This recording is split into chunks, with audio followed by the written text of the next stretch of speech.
Buenos días. Aquí saludo a todos los hispanoparlantes del mundo, a todas las personas que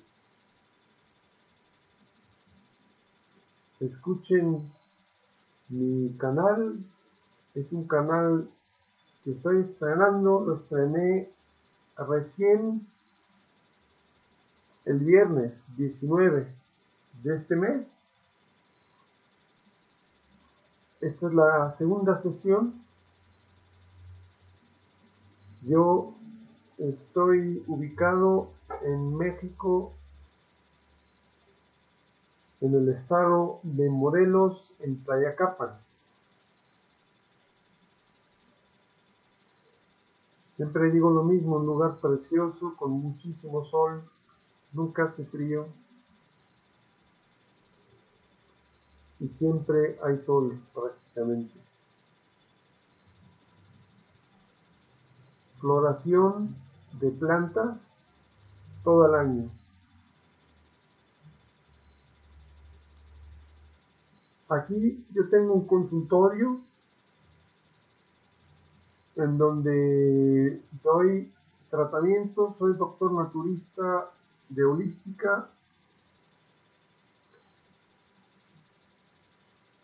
en donde manejo una combinación de ayurveda, que es la medicina tradicional de la India. Ya muchos conocen un poquito en qué consiste. Lo combino con tratamientos de Alemania, un tratamiento específico linfático. Manejo la cuestión del equilibrio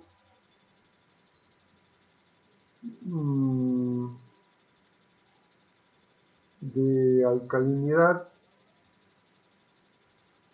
el medio de alcalino, ácido alcalinidad del organismo, o sea, el pH que es algo extremadamente importante en el metabolismo, para las células, etcétera. Manejo parasitología mediante un sistema de electroterapia para eliminar parásitos del organismo, o sea, parásitos que son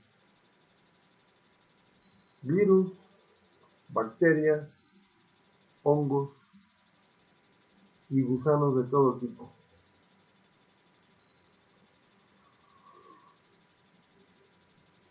Hago limpiezas específicas, que es parte de la limpieza del organismo, limpieza renal, limpieza intestinal, limpieza de sangre, limpieza de hígado. Y también, bueno, protegiendo a las personas de obesidad, que hay muchísimos en México. Obesidad es desgraciadamente un grave problema aquí en México, en gran parte por una alimentación errónea. Y hago terapia de dolor, hago tratamientos manuales y masajes específicos. El que considero el más importante es el abdominal que yo hago, es una técnica del sureste asiático prácticamente perdida. Yo lo adquirí a través yo fui directamente, lo aprendí de primera mano de un maestro estupendo allá en el sureste asiático. El tratamiento de abdomen es un tratamiento profundo de abdomen que dura 1 hora. También hago en terapia del dolor, manejo todas tejidos blandos que son tendones, músculos, todos los endurecimientos en el cuerpo, de pies a cabeza. Son tratamientos también profundos. Ya voy a ir mi plan es intercalar en donde voy a hablar sobre mis tratamientos y los tratamientos que hago aquí en el consultorio, aquí en Tlayacapan, intercalando con lo otro que quiero abordar, que considero extremadamente importante, que ya en la primera presentación de estreno ya expliqué en qué consiste, y hoy vamos a entrar un poquito en materia.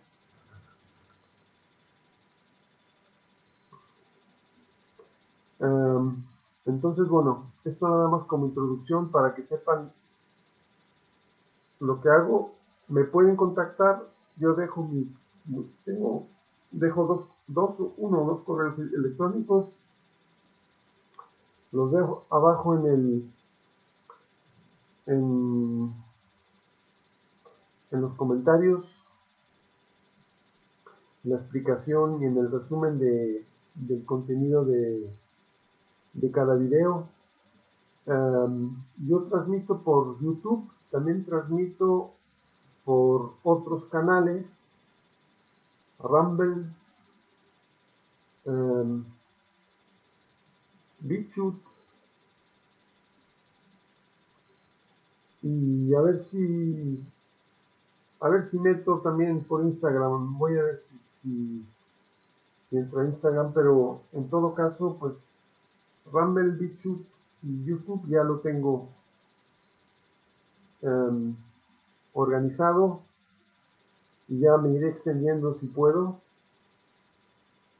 a otras plataformas. Bueno, eso es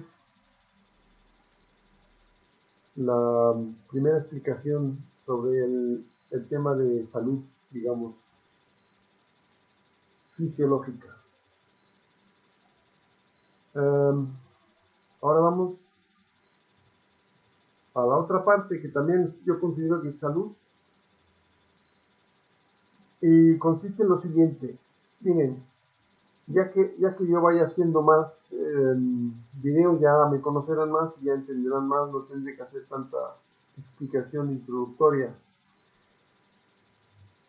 Como ustedes se dan cuenta, que es evidente y obvio para cualquier persona, ven que el mundo está muy convulso. Siempre lo ha estado, no es nada nuevo. Es un problema milenario. Entonces, hay muchos problemas. Todos los países tienen problemas, todos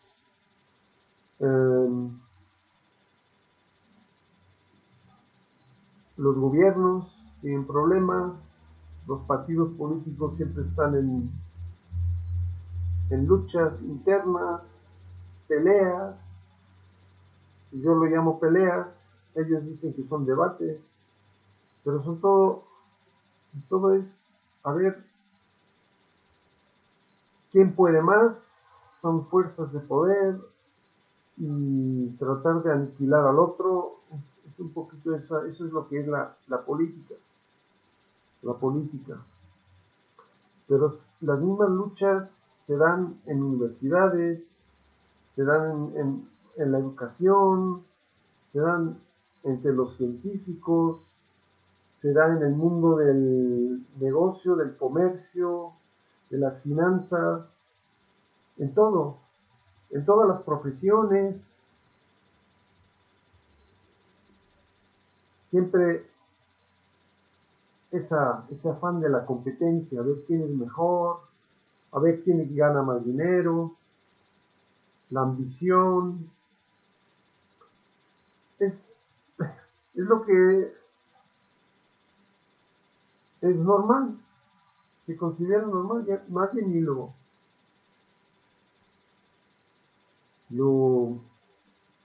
cuestiona, no se habla, no se reflexiona sobre eso. Es como normal, ¿no? La humanidad sí es, la competencia sana, y esto todo se llama progreso, ¿no? Son las palabras. Entonces, eh,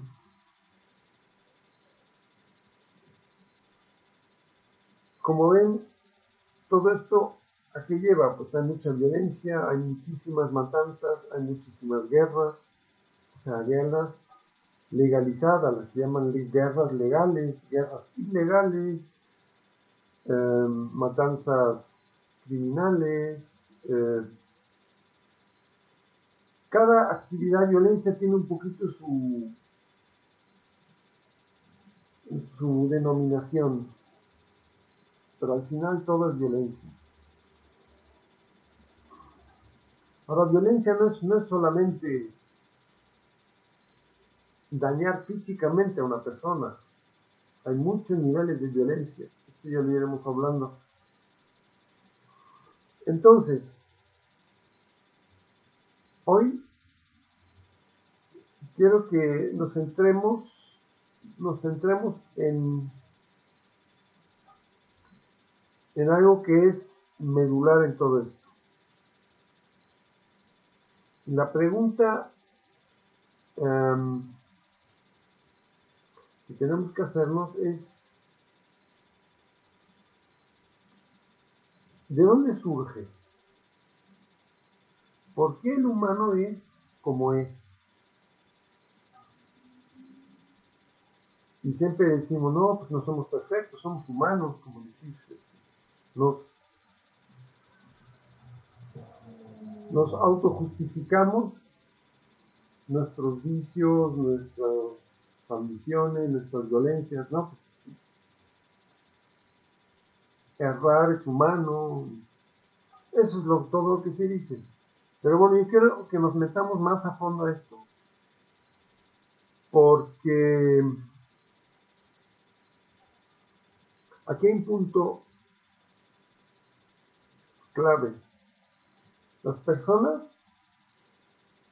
generalmente, cuando hablan de un tema, ya sean los filósofos, o es igual, ¿qué especialidad? ¿Qué especialistas? Geopolíticos, financieros, analistas de todo tipo, analistas políticos, eh,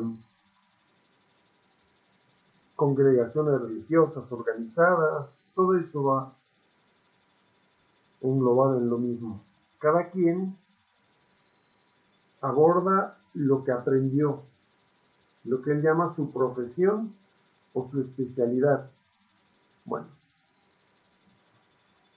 entonces todo se explica, se le da siempre digo yo, se le da a la perversión y a la distorsión y a la confusión y la contradicción humana, se le da lógica, se envuelve en palabras más o menos elegantes, porque queremos siempre,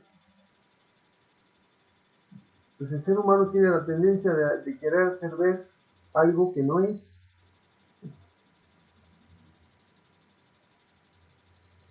o que pretende ser. Entonces lo envolvemos todo en palabras. ¿Mm? Las palabras se han vuelto en nuestro cerebro algo extremadamente importante. Palabras, símbolos,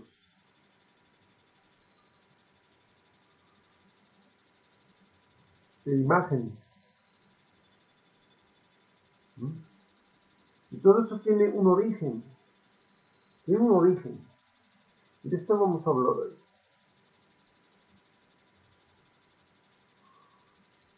Lo que, lo que hace la sociedad, lo que hacen los gobiernos y lo que hacen también los diferentes gremios sociales, civiles, independientes, privados, no privados, da igual lo que sea, y esto es lo que yo digo, es mundial. No es de que, no, pues es que el mundo, los países occidentales, los países orientales, los países árabes, no. Hay diferencias en la superficie, hay diferencias. Hay diferencias en la apariencia, hay personas que son, hay razas más blancas, hay razas más negras, hay razas más amarillas, ¿no? Esas son las razas y humanas, ¿no? Y luego hay también diferentes culturas, diferentes creencias religiosas. Eso es lo que distingue al ser humano. ¿Sí? Y hasta ahí llegamos, nos quedamos con eso. Y eso en realidad es la superficialidad.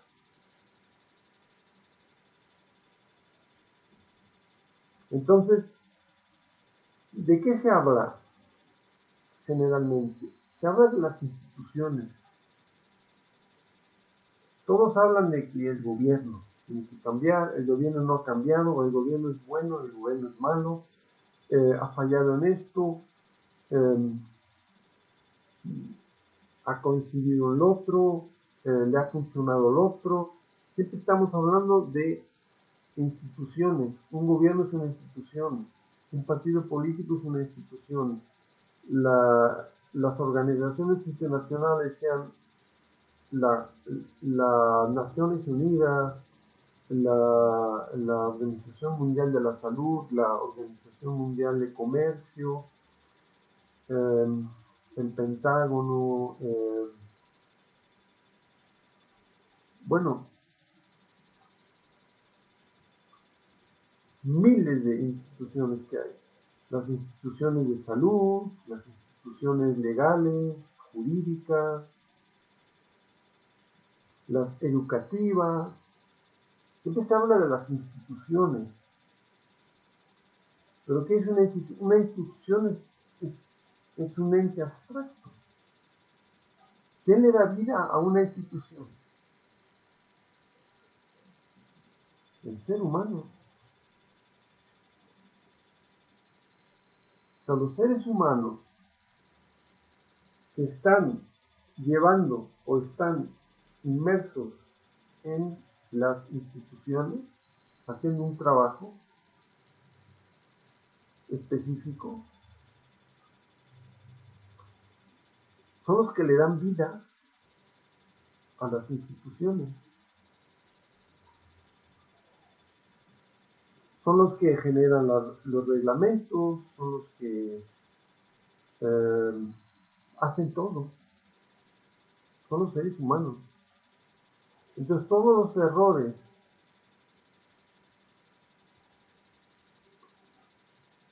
que cometen, o los fallos, o las omisiones, o los fracasos,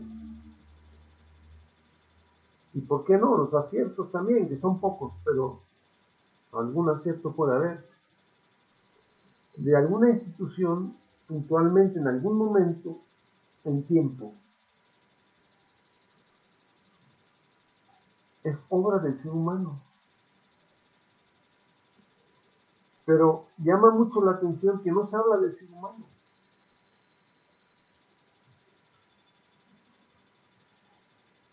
Se habla de la institución,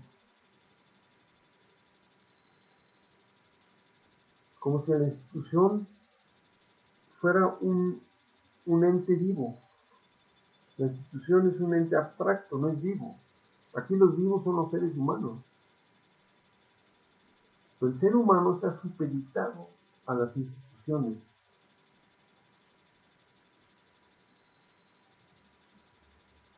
O sea que aquí hay un error de percepción muy importante. en todo el mundo. Esto es mundial. Miren, no hay un solo país en el mundo, un solo país, no voy a nombrar ninguno, un solo país que viva interiormente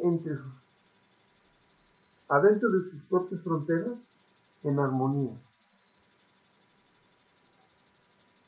Todos los países tienen conflictos, todos los países tienen matanzas, tienen conflictos, tienen luchas intestinas, tienen competencias, tienen debilidades, todos los países, no hay un solo país.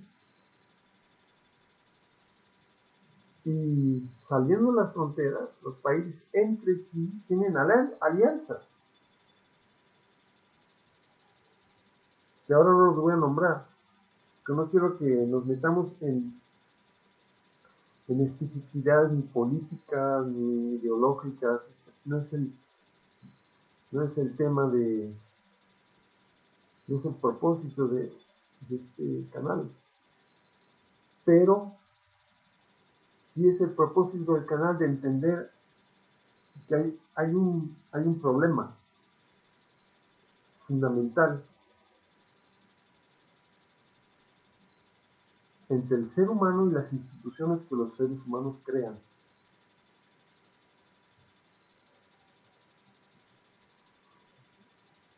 Entonces, ningún país, hay países que tienen sus alianzas y con la alianza pues tienen acuerdos y los acuerdos, bueno, pues ahí más o menos se llevan bien, más o menos, porque son parte de, digamos, de una alianza.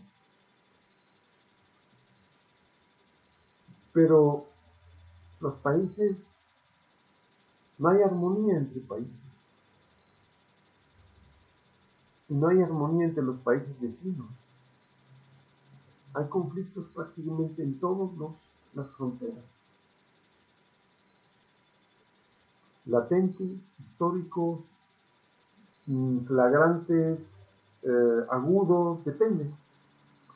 Es como una ola, ¿no?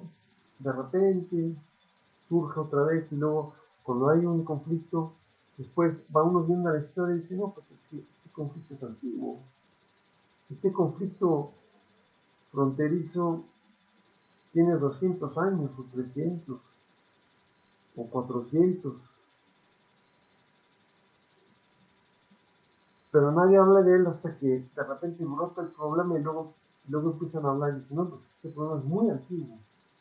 Entonces, ¿por qué no se resuelven? ¿Por qué todos los problemas se quedan latentes? ¿Y por qué el ser humano se conforma con latencia? O sea, con un problema enquistado, durmiente, que es el mejor de los casos. Cuando no hay un síntoma y en apariencia ahí va más o menos, no hay un problema, no hay un conflicto momentáneo.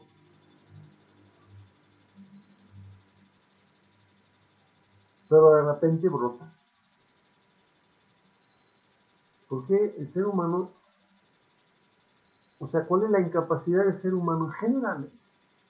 No es un problema de las corrientes políticas, de las creencias, es que todo. Da igual la ideología que tenga uno. Da igual, todo queda irresuelto. O sea, lo que quiero decir, es una incapacidad humana de fondo.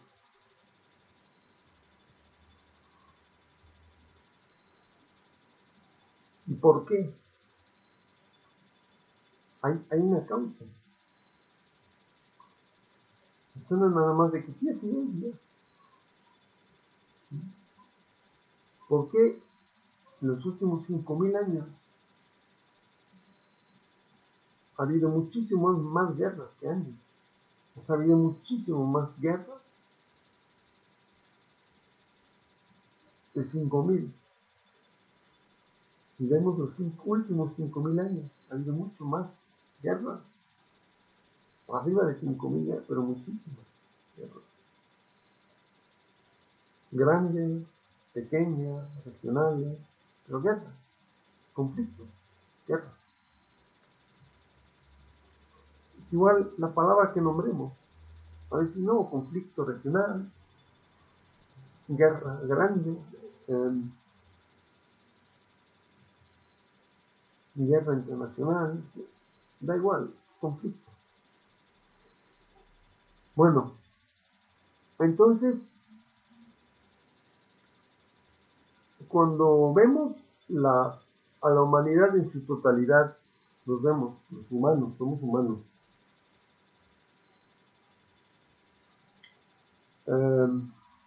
Tenemos la tendencia, ya lo abordé en el canal, bueno, en la presentación, en el primer video ya la primera transmisión ya lo planteé, este asunto de que el ser humano tiene la tendencia de ver las diferencias. El ser humano se siente siempre especial, cada uno se siente especial, así nos educan. Yo soy especial, yo soy único. Y mis cualidades son únicas. Tengo mis defectos y esos defectos los tengo que mejorar.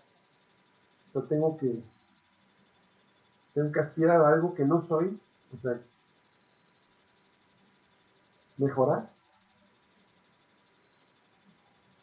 Pero yo soy yo y el otro es otro. Somos individuos. ¿Sí? Y cada quien tiene que aspirar a su propio éxito, a su... Mi fracaso es mío exclusivo y es mi fracaso especial. El fracaso del otro es otro, el mío. Y cada ser humano, al sentirse individuo, único,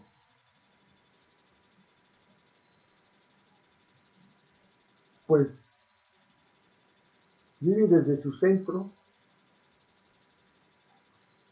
y lo más importante es él. O sea, mi problema es el más importante, pues los otros. Primero yo tengo que resolver mi problema.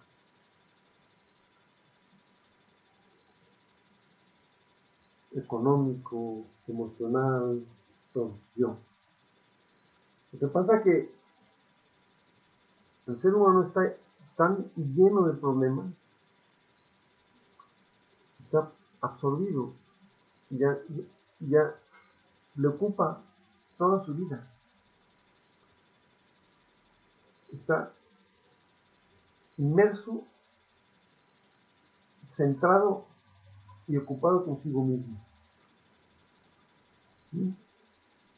Y cada ser humano está igual. Bueno, es una explicación general y a qué quiero ir hoy. Todos sabemos que somos, o sea, que los seres humanos somos seres pensantes. ¿Sí? Pensamos.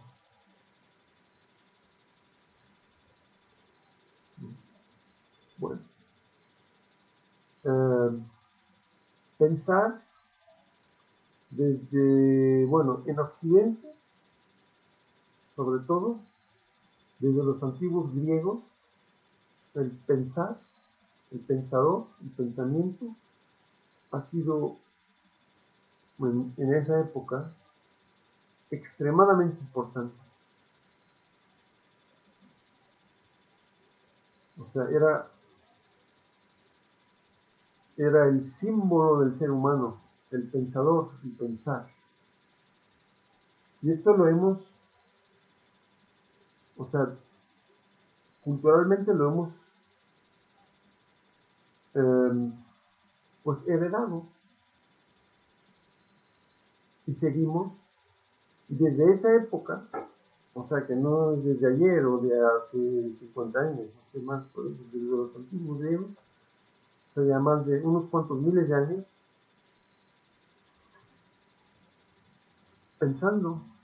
pensar. Entonces, el ser humano desde que es muy niño, lo que se le hace es, se le enseña a pensar.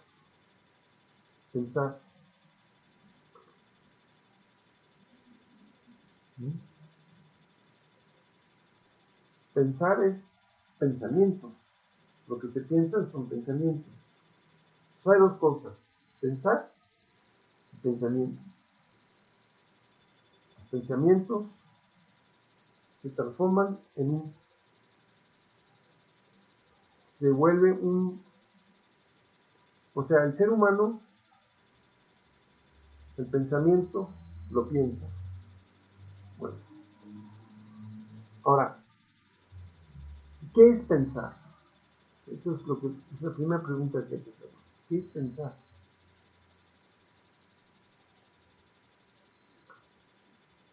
Para entrar en esto, vamos a hacer una pregunta anterior. ¿Qué es pensamiento? Porque obviamente sin pensamiento no hay forma de pensar.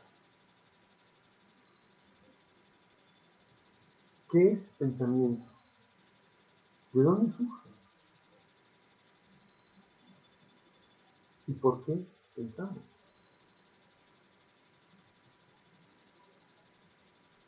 Obviamente pensamos porque hay pensamiento, pero ¿por qué hay pensamiento? ¿De dónde nace? ¿De dónde nace el pensamiento? Es importante. Es importante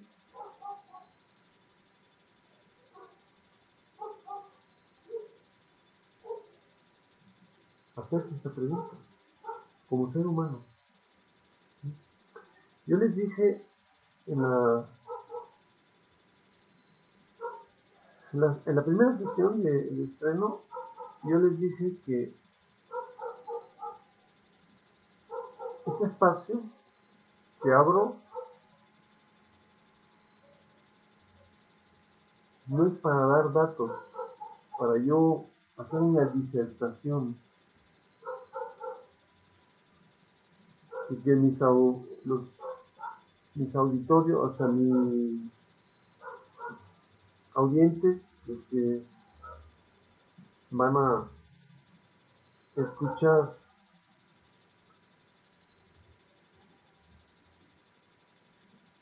estas presentaciones, escuchen las palabras, porque yo estoy comunicando a través de palabras, porque esa es la herramienta que tenemos, son palabras. Entonces, así comunicamos. Entonces escuchan lo que yo digo y entonces evalúan, analizan de acuerdo a sus ideas. Cada uno tiene su idea y va a decir, no, esto está bien, estoy de acuerdo con esto no estoy de acuerdo. Uno dirá, no, es fantástico lo que dice, el otro dirá, no, no sirve de nada, lo que dice es totalmente equivocado. ¿Sí? Cada quien. Y después, independientemente del que apruebe o el que no apruebe toda esta, toda, toda esta sesión, o sea, lo que yo transmito, después se queda en palabras. Y cada quien lo transforma en una idea, al que le guste o al que no le guste. Pero ninguno de los dos, ni al que le gusta, ni al que le gusta, ni al que no le gusta, lo aplica.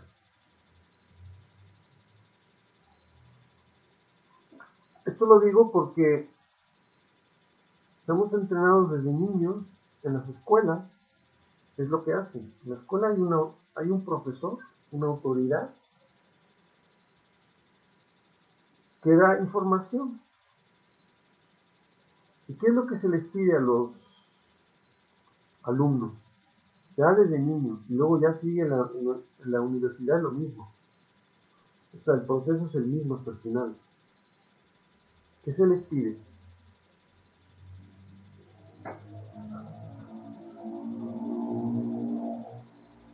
Que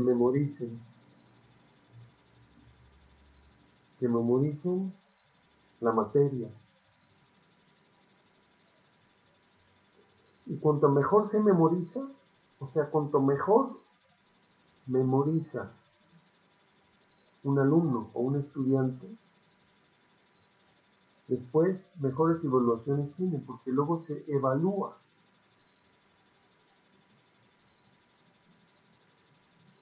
Al estudiante o al alumno.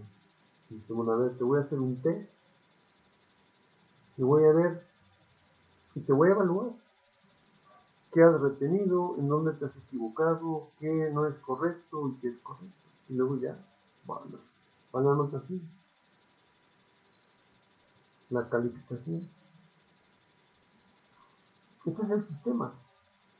Entonces, ¿qué ocurre? Nuestro cerebro, que es el que prácticamente está activo en esto, está entrenado a eso. Está entrenado a escuchar, ya sea a la autoridad.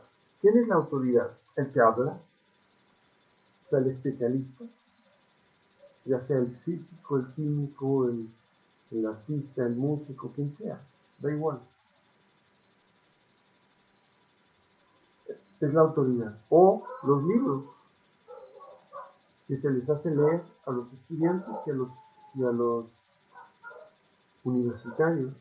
Tienes que leer tantos libros, estos libros, 10 libros, 20 libros, depende. Hay ciertas materias en donde tienes que leer un libro cada 2 o 3 días. Y enseñan a los estudiantes a la lectura rápida, ¿no?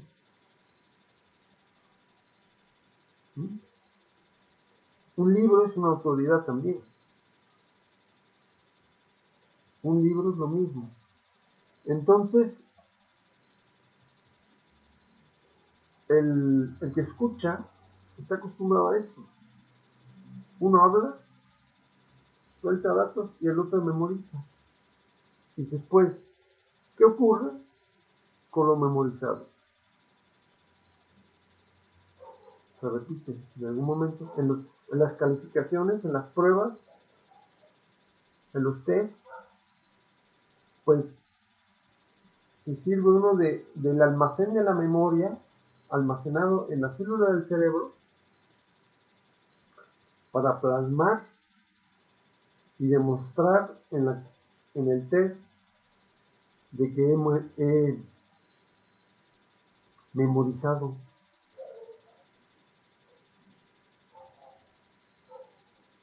Y que tengo todos los datos memorizados y los puedo plasmar en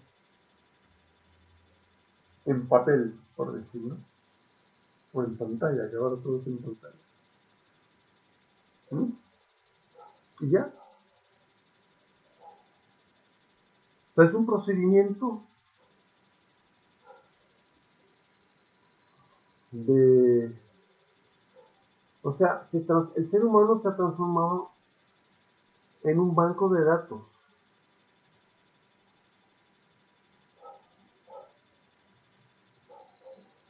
¿Mm? No observa él mismo nada. O todo lo que dice es aprendido. ¿Mm? Y el problema es que el ser humano se cree, está convencido, porque es que así es la sociedad, que es suficiente. Y ya está. Si mi banco de datos es muy grande,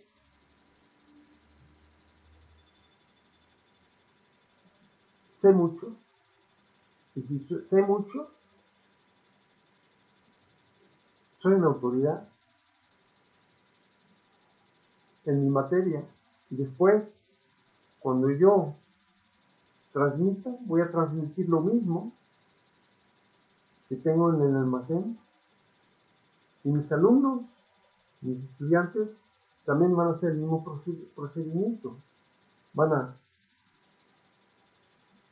almacenar lo que yo transmito, pero lo que yo transmito no es algo que yo mismo observé, sino es de otro, del pasado.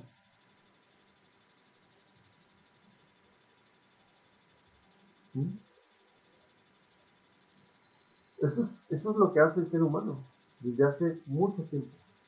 Entonces, esto luego nos vamos a meter más en detalle cuáles son las implicaciones de este tipo de manejo cerebral. Pero hoy no.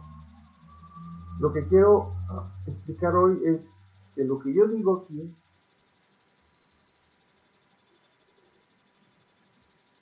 yo quiero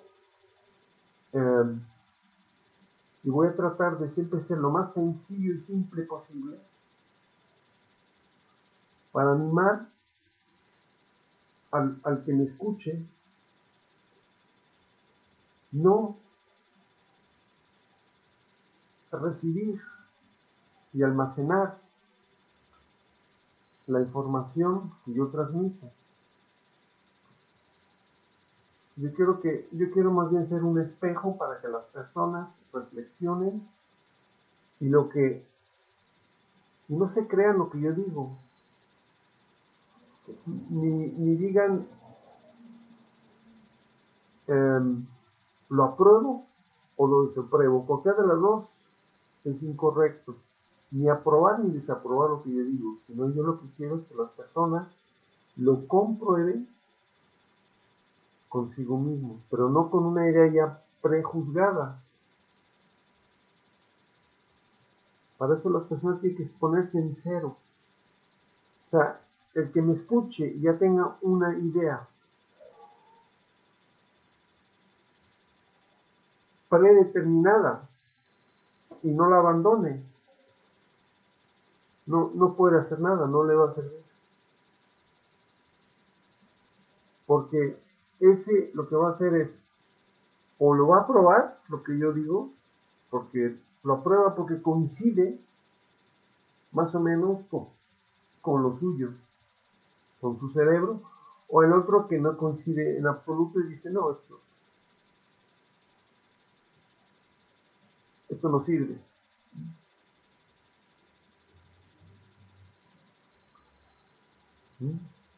Entonces, que nos pongamos todos en cero y observemos lo que pasa al ser humano. ¿Qué le pasa?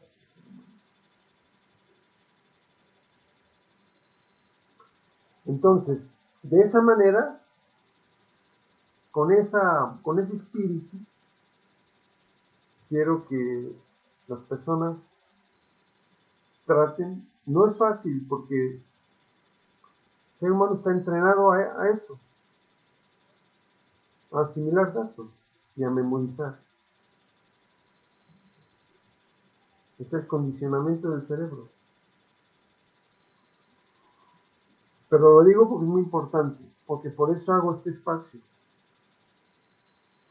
Entonces, nos vamos ahora otra vez al pensamiento. La pregunta: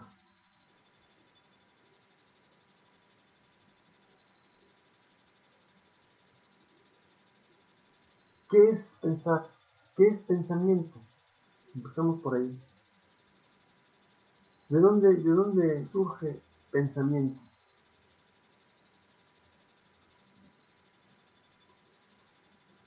El pensamiento, si observan,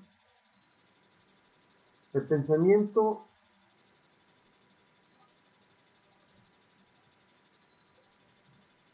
requiere varios componentes para que nazca.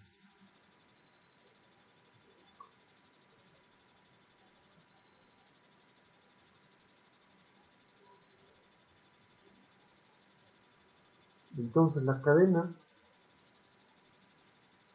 es, lo voy a plantear, ustedes lo traten de comprobarlo en, en su interior. Experiencia,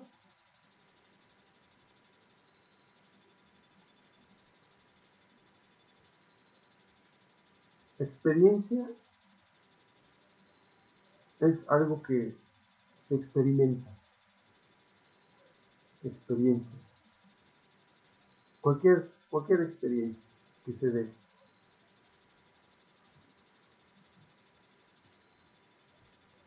De experiencia surge conocimiento.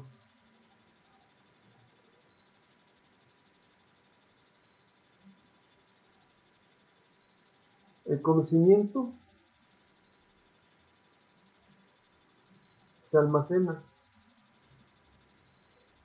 en el cerebro, en las células cerebrales, mayormente.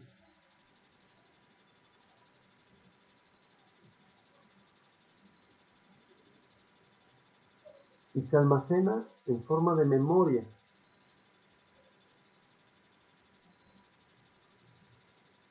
O sea, vamos a explicarlo también negativamente, vamos a regresarlo. Sin almacén de memoria, no habría conocimiento.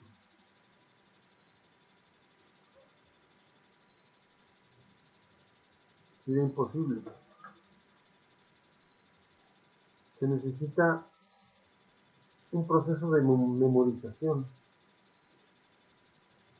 y una capacidad de almacenamiento de la memorización, de la memoria.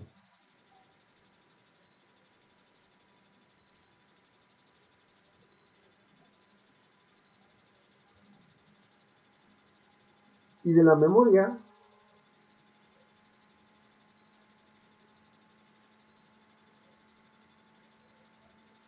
nace el pensamiento.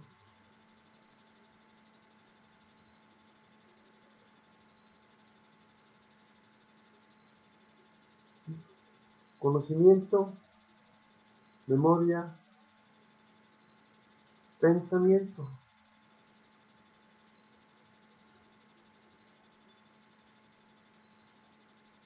Y de pensamiento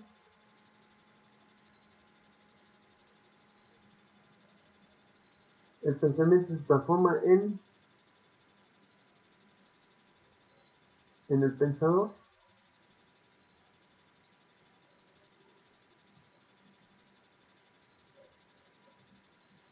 Que es el ser humano con la capacidad de pensar en pensamiento.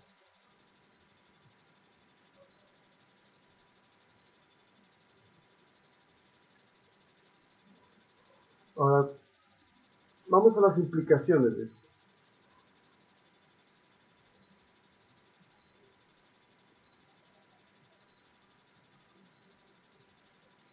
La experiencia, o sea, todo este proceso, si ustedes se fijan, tiene un componente muy importante. Cuando ya, este es un proceso muy complejo y en donde se vuelve muy complejo el problema del pensar es en la psique.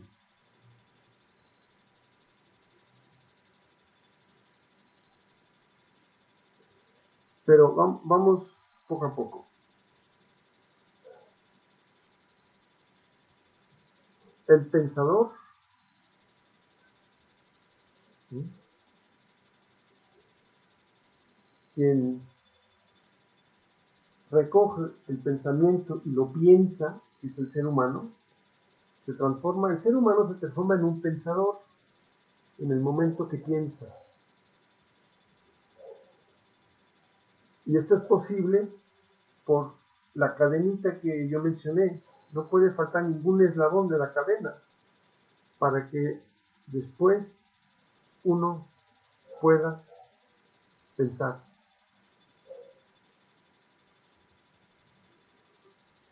Ahora, si ustedes se fijan, aquí hay un componente importantísimo.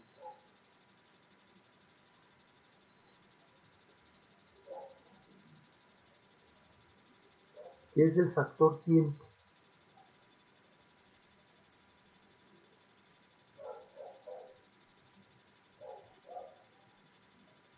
Entonces, si se fijan, la cadenita que les mencioné, experiencia, conocimiento, memoria, almacén de memoria, pensamiento.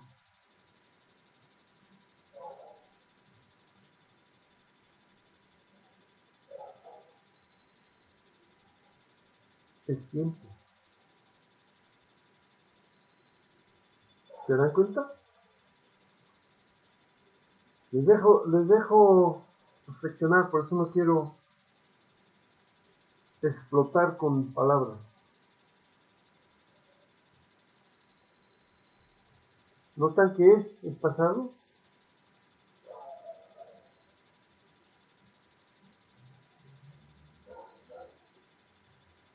Es el pasado. Siempre es el pasado.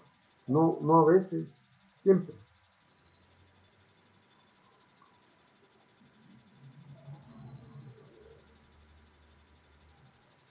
Aquí hemos aprendido una cosa.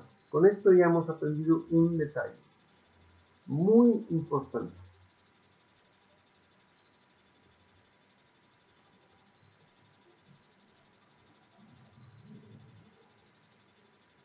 Cualquier pensamiento que pensamos es el pasado. ¿Qué es el pasado? ¿Qué implicaciones tiene que sea el pasado?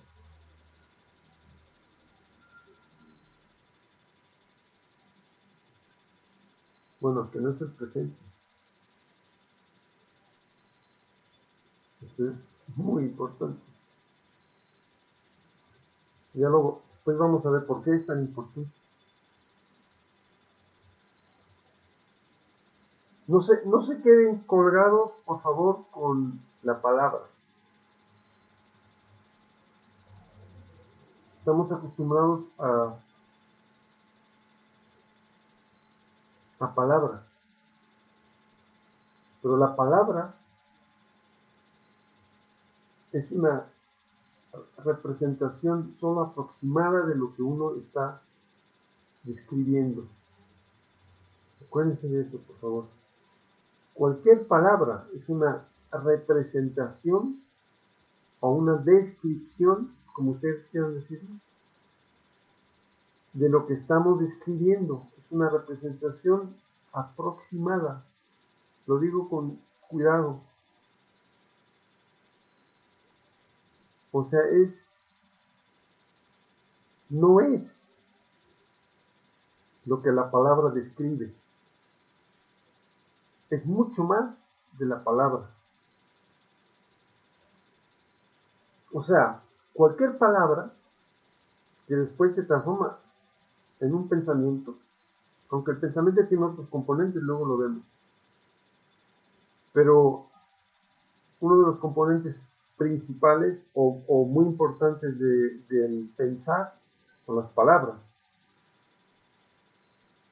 Pensamos en palabras. Bueno, estamos entrenados, estamos mal entrenados, erróneamente entrenados en darle a la palabra una importancia que no tiene, porque la palabra describe solo aproximadamente lo que está describiendo, pero no es lo que describe la palabra. Hay que interiorizarlo.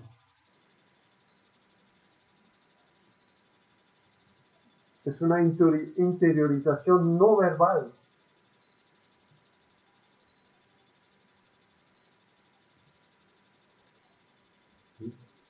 Por eso quedarnos colgados con la palabra nos da, ¿qué es lo que ocurre? Que transformamos el hecho en una abstracción, en una idea, en una teoría. Entonces, nosotros prácticamente todo lo dejamos en la palabra y el pensamiento lo filtra y lo transforma en una idea. O sea que ya lo deforma.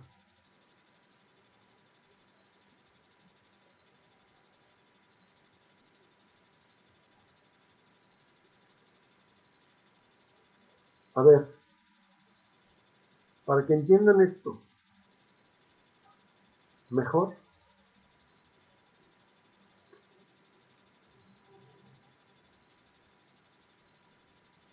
vamos a ver.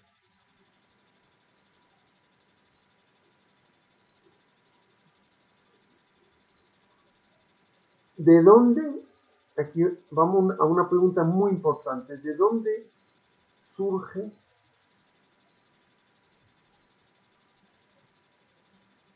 sea, cómo nace el pensar?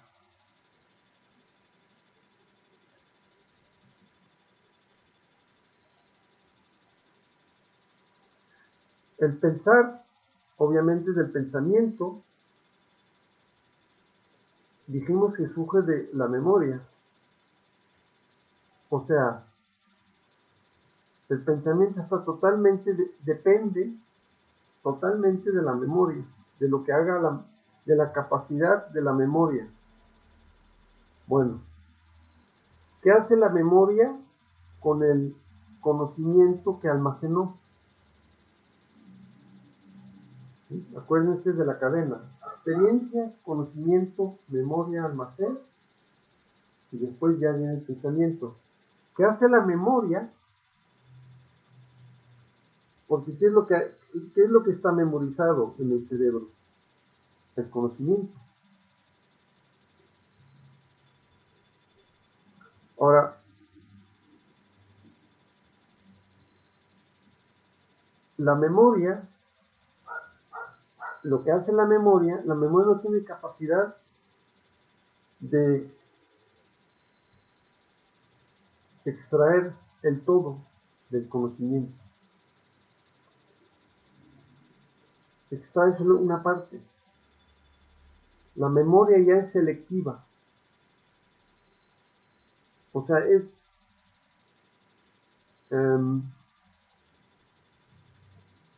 la memoria es fragmentada. Ya nos metemos en la fragmentación, que es una parte principal. Van a ver por qué es tan importante. Conocimiento se adquiere de experiencia. Y la experiencia y el conocimiento es siempre acumulativo.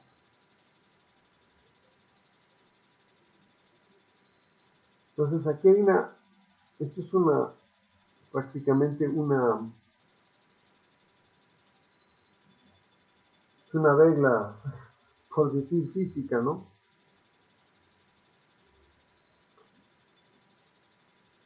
O matemática, no sé cómo quiera uno decir. El conocimiento se acumula a través de los siglos, o sea, en tiempo. El elemento tiempo, el factor tiempo, es determinante para la acumulación de conocimiento. Entonces, todo lo que requiere acumulación es parcial, es limitado.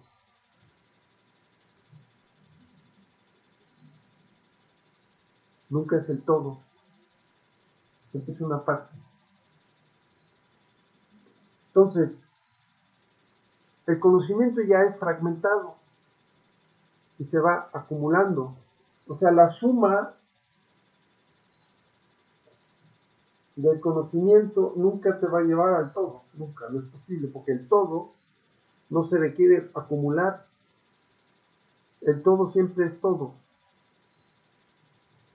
ya es un todo y se queda como todo. El todo no requiere acumulación.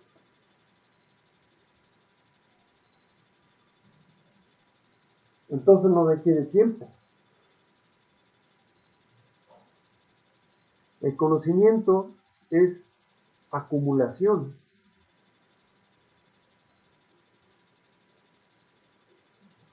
En tiempo, o sea, en el pasado, siempre el pasado. Y entonces, esa fragmentación del conocimiento, porque no es el todo, es lo que llega a la memoria, es lo que se almacena como memoria. Esa memoria ya no es el todo, ya es una fragmentación, llegó ya fragmentado. Pero la memoria de por sí también es fragmentado, porque es parte de lo mismo. Entonces, pensamiento es una fragmentación que emana de la memoria.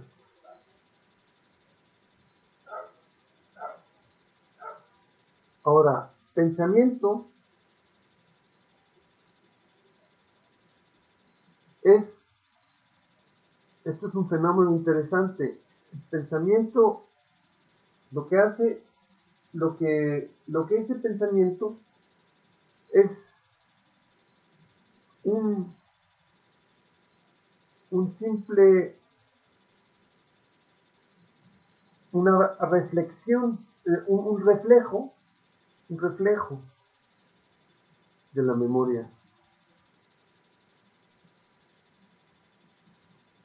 O sea, el pensamiento, que después es lo que pensamos,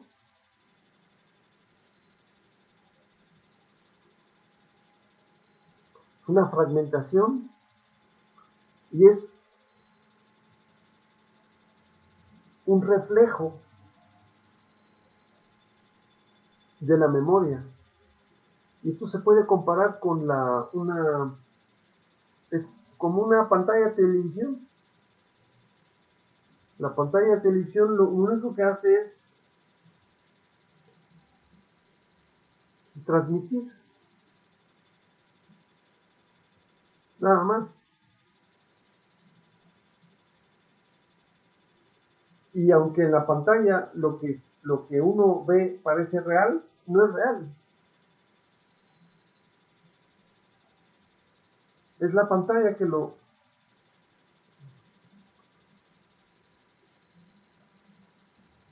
hace de reflector.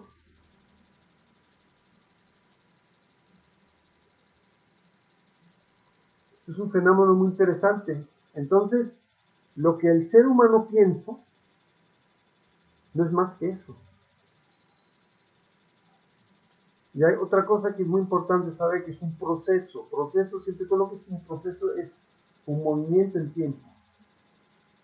Es un proceso material, porque pensamiento siempre es materia.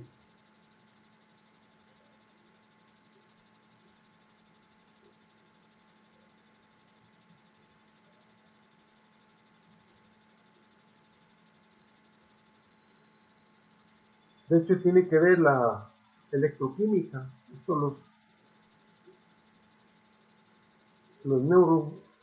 los especialistas en neurología y en cerebro saben de eso.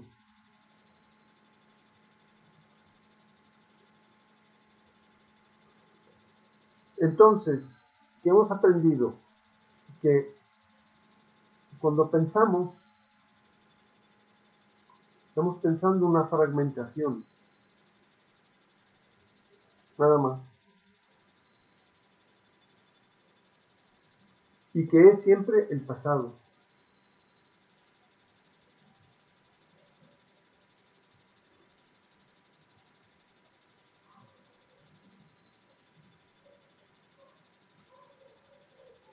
Ahora, ahora entramos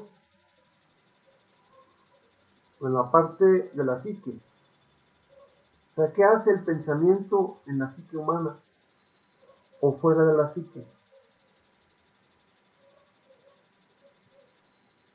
El pensamiento, o sea, el pensador,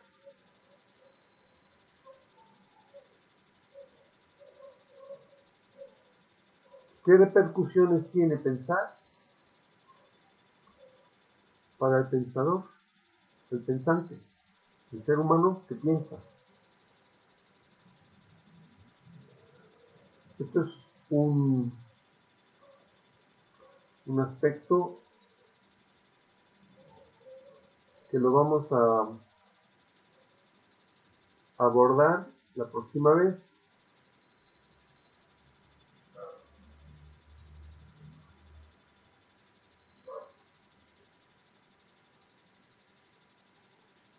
Nos meteremos más en materia, todo lo que genera el pensar y qué es lo que genera los pensamientos. Pero ya hemos aprendido algo y que ustedes les invito a que lo interioricen. Aquí hay un componente muy importante. El ser humano ha perdido mucho la sensibilización.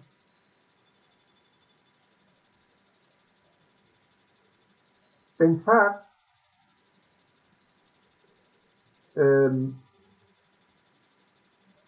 ha generado en el ser humano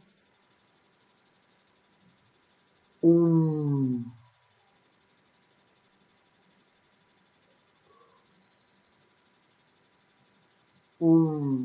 ser humano mecánico, porque el pensamiento es algo mecánico.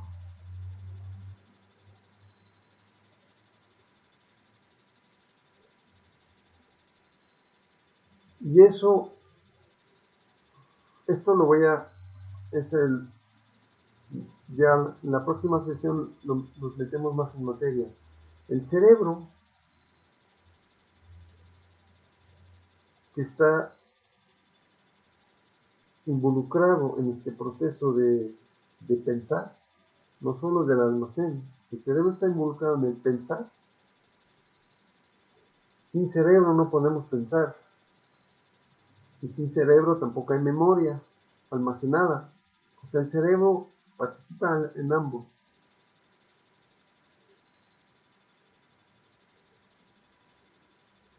Pero como el ser humano piensa tanto y almacena tantísimo, el cerebro está sobrecargado.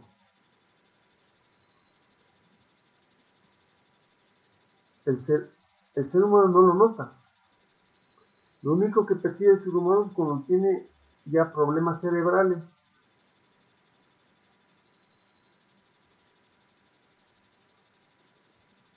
Problemas de memoria o problemas de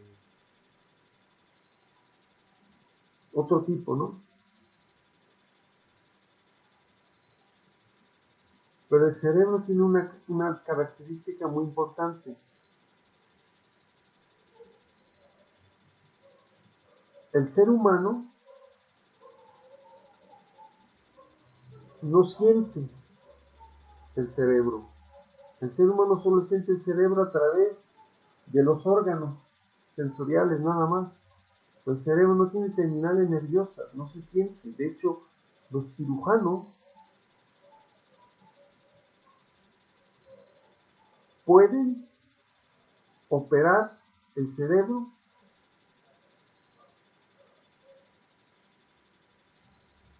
Una vez que penetra el cráneo, que sí tiene terminales nerviosas, una vez que entra al cerebro, el, el cerebro se puede intervenir quirúrgicamente mientras la persona está sin anestesia y no lo nota, no lo siente.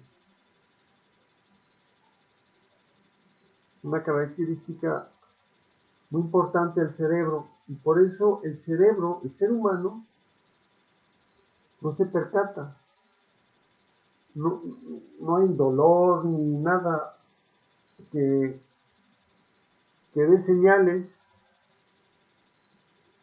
de la indigestión. Yo lo llamo indigestión cerebral por sobrecarga de pensamientos, que es a la vez sobrecarga de datos. Miren, cuando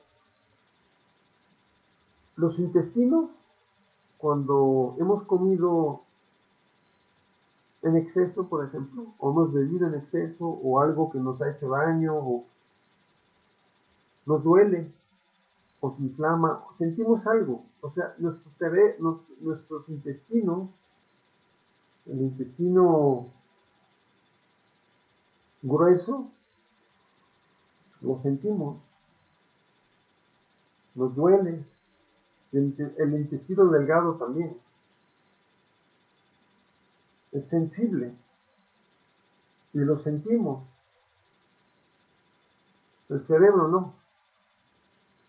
Entonces, lo que ocurre con el cerebro es que el cerebro del ser humano actual, y esto ya es decir, desde hace, digamos, desde hace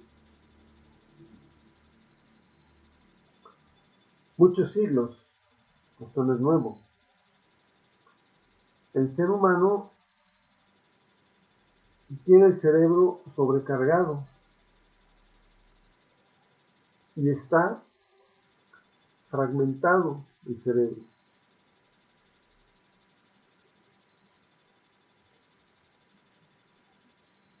Y está habituado, es un hábito, el proceso de pensar. Está transformado en un hábito. O sea, una automatización.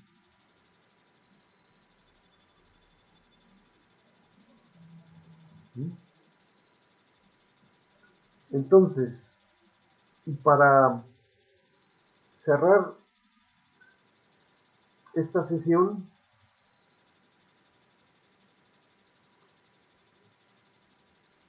vamos a recapitular lo principal.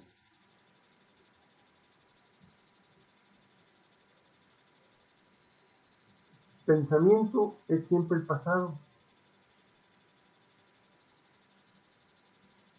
Pensamiento es fragmentado, es una fragmentación, o sea, es siempre fragmento, porque el conocimiento es lo que alimenta los pensamientos. Sin conocimiento no hay pensamiento. Entonces, el conocimiento es ya limitado, fragmentado, porque el conocimiento es un cúmulo a través del tiempo, a través del tiempo se va acumulando en capas el conocimiento. Entonces siempre es un fragmento, siempre. ¿Mm? Entonces es el pensar, es siempre el pasado, es siempre fragmentado.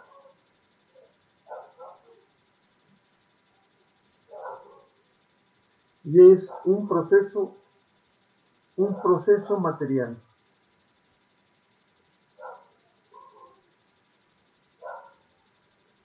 O sea, no existen pensamientos especiales o son ideas.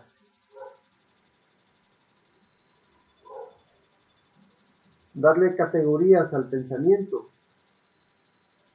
de pensamientos especiales, pensamientos menos especiales, pensamientos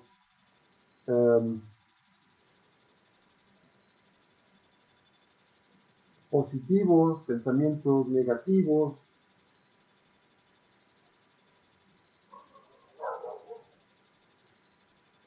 ¿Quién ha generado eso? El mismo pensamiento genera las categorizaciones. Y el ser humano lo adopta como verdad, como verídico. Pero bueno, aquí nos metemos en otro capítulo fascinante que lo dejaremos para las siguientes sesiones. Quiero ir poco a poco.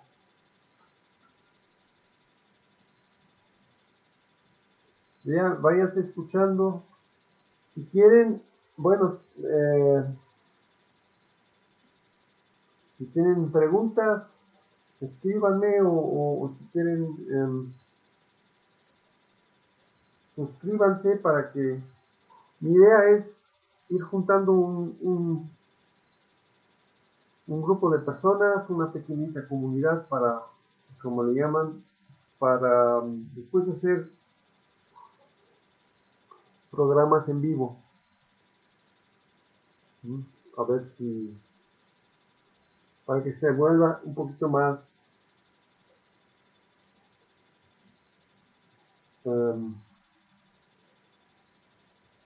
dinámico el asunto. Entonces ya podría ya abordar también algunas preguntas e incluirlas durante el diálogo, durante la sesión, poder introducir. Ahora como apenas se está juntando las personas, pues empieza a introducir las temáticas, los diferentes aspectos. Y no olviden una cosa, esto no es filosofía, ni es ideología, ni teoría. Esto debe de servir, por eso lo hago, para comprender por qué el ser humano es como es. Y después ya abordaremos cómo o qué requiere el ser humano para una transformación interior propia.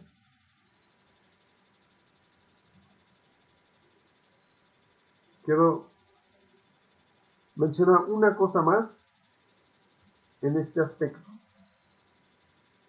Mire, el ser humano, y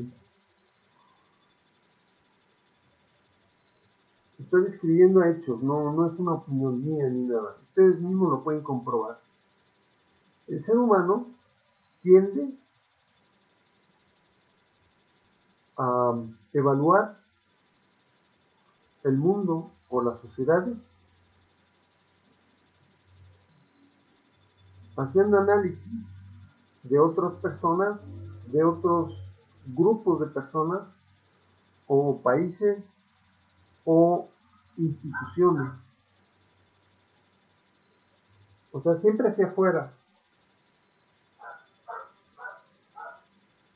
¿Por qué? Porque el pensamiento es lo que hace.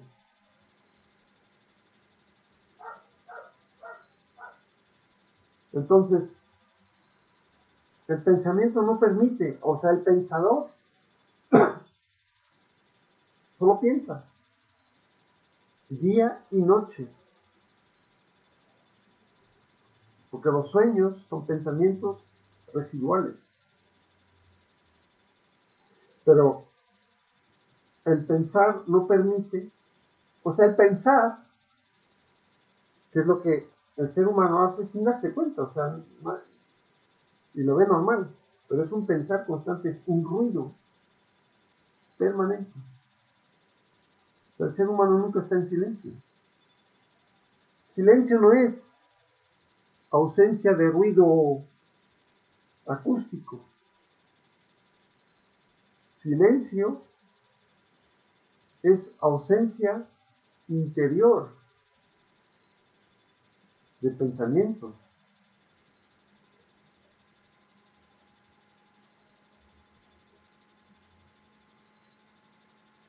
Y eso el ser humano prácticamente no lo vive. Esto ya lo abordaremos después. Entonces, lo que quería decir, el ser humano siempre busca el problema afuera, el error en las instituciones, el error en los políticos, el error en los científicos o el error en alguien, pero no tienen la capacidad de interiorizarse ellos mismos, no hacen nada por sí mismos, no pueden porque el pensamiento, el ruido no les permite.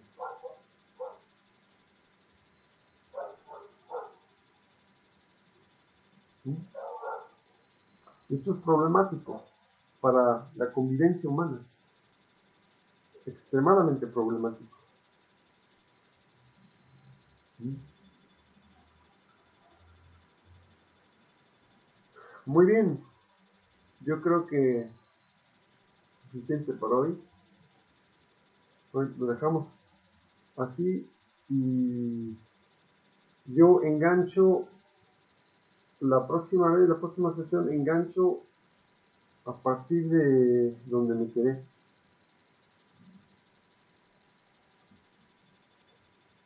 Así que revisen bien esta sesión con toda calma y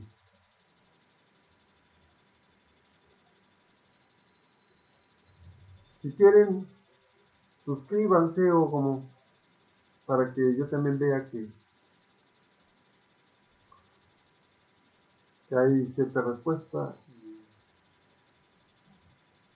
vamos poco a poco avanzando.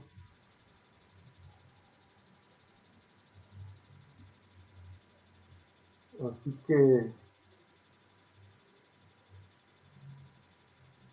les deseo un buen día, estén donde estén, madrugada, aquí es madrugada, no, bueno, es medianoche aquí en México y en Europa pues ya es mañana, ya está amaneciendo, etcétera. Que tengan un buen día y nos vemos por aquí otra vez a la próxima. Chao.